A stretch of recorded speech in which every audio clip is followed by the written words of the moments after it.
ലേക്ക് വിളിച്ചിട്ട് ഒരു special juice കൊടുത്തിരിക്കുകയാണ്. ആ ജ്യൂസ് കുടിച്ച് കഴിയുമ്പോൾ അനീഷിന് ചില മാറ്റങ്ങൾ സംഭവിക്കും.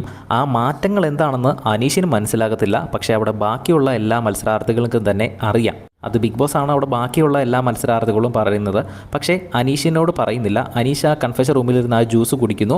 പുറത്തേക്ക് ഇറങ്ങി അവരുടെ അടുത്തേക്ക് ചെല്ലുമ്പോൾ അവരുടെ എക്സ്പ്രഷനിൽ നിന്നും അവരുടെ പെരുമാറ്റ രീതിയിൽ നിന്നും എന്ത് മാറ്റമാണ് അനീഷിന് സംഭവിച്ചത് എന്ന് അനീഷ് മനസ്സിലാക്കി എടുക്കണം. അതാണ് ടാസ്ക്. അങ്ങനെ കൺഫെഷൻ റൂമിലിരുന്ന് ജ്യൂസ് കുടിച്ചതിന് ശേഷം അനീഷ് നേരെ പുറത്തേക്ക് ഇറങ്ങുന്നു.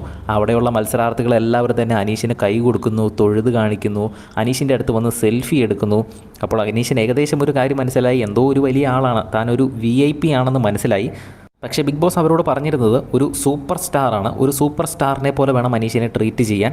അനീഷ് ഒരു സൂപ്പർ സ്റ്റാറാണ് എന്നാണ് മത്സരാർത്ഥികളുടെ അടുത്ത് പറഞ്ഞിരിക്കുന്നത്. പക്ഷേ അനീഷിനെ എല്ലാവരും തൊഴുത് കാണിക്കുന്നുണ്ട്, സെൽഫിയൊക്കെ എടുക്കുന്നുണ്ടെങ്കിലും അനീഷിനെ ഒന്ന് തെറ്റിദ്ധരിപ്പിക്കാൻ നോക്കി. അനീഷ് ഒരു ഗായകനാണ് എന്നുള്ള ഒരു ലേബലിലേക്ക് അവിടെ ബാക്കിയുള്ള മത്സരാർത്ഥികൾ എല്ലാവരും ആദ്യം തെറ്റിദ്ധരിപ്പിക്കാൻ നോക്കി.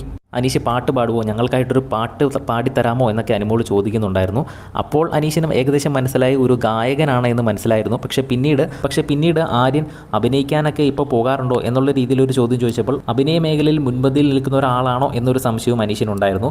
ഏറ്റവും അവസാനം ബിഗ് ബോസ് ഗസ് ചെയ്യാൻ പറഞ്ഞപ്പോൾ അനീഷ് ഒരു വലിയൊരു സിനിമാ നടനാണ്, ഒരു സൂപ്പർ സ്റ്റാറാണ് എന്നുള്ള രീതിയിൽ തന്നെ അനീഷ് പറഞ്ഞു. അനീഷ് അങ്ങനെ ആ ഒരു ഗെയിമിൽ വിജയിച്ചതായി.